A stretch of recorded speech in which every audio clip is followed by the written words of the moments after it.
अस्सलाम वालेकुम नाज़रीन, मैं हूं यम्मे वाजिद। 7H न्यूज़ में आपका खैर मकदम है।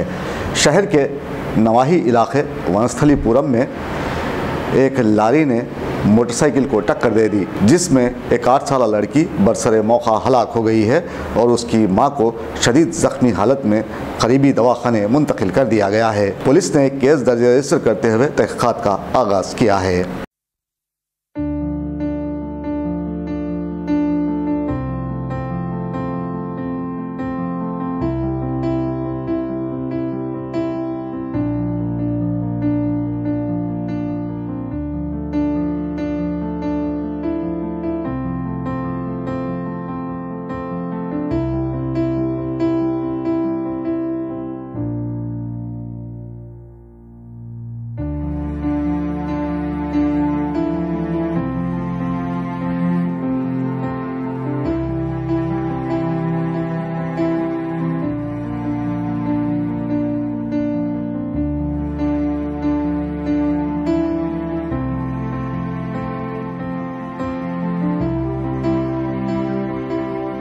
दोस्तों, अब आप रहिए हर वक्त तैयार, क्योंकि हम आपके लिए लाते हैं ताज़ा तरीन खबरों का अंबार।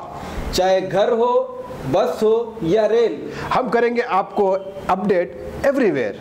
तो लाइक कीजिए, शेयर कीजिए और सब्सक्राइब करना ना भूलें। 7H न्यूज़, आपकी आवाज़।